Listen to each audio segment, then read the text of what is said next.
ఇదెక్కడ mass ట్విస్ట్‌రా!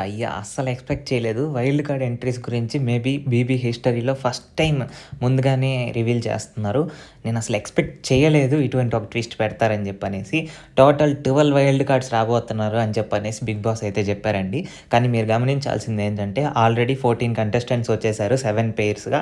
So, ఈ 12 కంటెస్టెంట్స్‌ని 6 పెయిర్స్‌గా లోపలికి రానిస్తారు అని చెప్పనేసి అంటున్నారు. బట్ 12 పెయిర్స్ అయితే రారండి.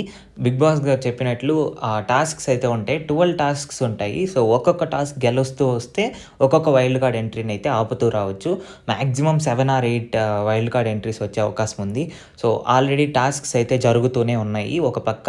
సో, ఈ వైల్డ్ కార్డ్ ఎంట్రీస్ వచ్చి ఏం చేస్తారు? ఎలా ఉండబోతుంది ఈ వైల్డ్ కార్డ్ ఎంట్రీస్ అంటుంటే, సో, నేను ఆల్రెడీ డిస్కస్ చేశాను. ఎక్స్ కంటెస్టెంట్స్ రాబోతున్నారు ఈ సీజన్‌లో. ఎందుకు ఎక్స్ కంటెస్టెంట్స్‌ని తీసుకురావాలి అని చెప్పనంటే హైప్ పెంచడానికండి. సో, మీరు సీజన్ స్టార్ట్ అయినప్పుడు కొత్తగా స్టార్ట్ చేశారు. పెయిర్స్ అన్నారు. లోపలికొచ్చారు. కెప్టెన్ లేదు. చీఫ్స్ అన్నారు.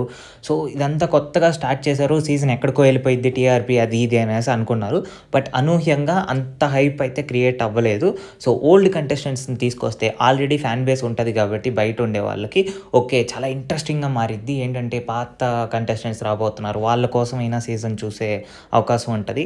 సో, దీనికోసం అని చెప్పనేసి ఓల్డ్ కంటెస్టెంట్స్‌ని తీసుకొచ్చే అవకాశం ఉంది. సో, ఈ ఓల్డ్ కంటెస్టెంట్స్ ఎంతమంది వస్తున్నారు?